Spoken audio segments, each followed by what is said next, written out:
அங்க இருக்கக்கூடிய இலக்கணங்கள் எல்லாமே உடைச்சாருன்னு சொன்னாங்க. இலக்கணங்களே ஒரு காலகட்டத்தில் உடை.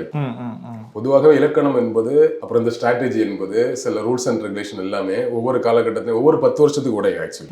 ஸோ அப்போ அதற்கு முன்னாடி ஒரு இப்படித்தான் இருக்க வேண்டும் ஹீரோ அப்படிங்கிற மாதிரி இலக்கணம்லாம் இருக்கும்போது அது எப்படி உடையன்னா, அந்த அவங்க சொல்லக்கூடிய அந்த சோ கால்ட் உருவத்துல இல்லாம ஒருத்தர் வந்து ஜெயிக்கும் போது அந்த இலக்கணம் உடஞ்சு. அதுதான். ஆனா என்ன, அப்படி வர்றவங்களால ஜெயிக்க அலோவ் பண்ணுவாங்களா, ஜெயிக்க விடுவாங்களா அப்படிங்கிற ஒரு கேள்வி இருக்கு. பட் இதெல்லாம் தாண்டி தான் இவர்கள் வைத்திருக்கக்கூடிய இலக்கணத்துக்கு வெளியேந்து ஒருத்தர் உள்ள வந்து அதை உடைக்கிறதுக்கு தொடர் உழைப்பு தான்.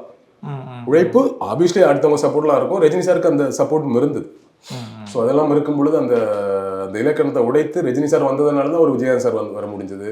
எத்தனை பேர் வந்தாங்க இல்லையா, மாநிலத்தில் இருக்கிறவங்க, நம்மள மாதிரி கருப்பாக இருக்கிறவங்க எல்லாருமே ஹீரோ ஆகலாம் அப்படிங்கிறது ரஜினி சாருக்கு அப்புறம் தான் அதுக்கு முன்னாடி கூட இருந்திருக்கலாம் 1-2 பேர். பட் ரஜினி சார் தான் அதை அப்படி ஒன்று கிரியேட் பண்ணுறாரு இல்லையா. ஸோ அதுதான் நம்ம வியந்து பார்க்கக்கூடிய முக்கியமான விஷயமா.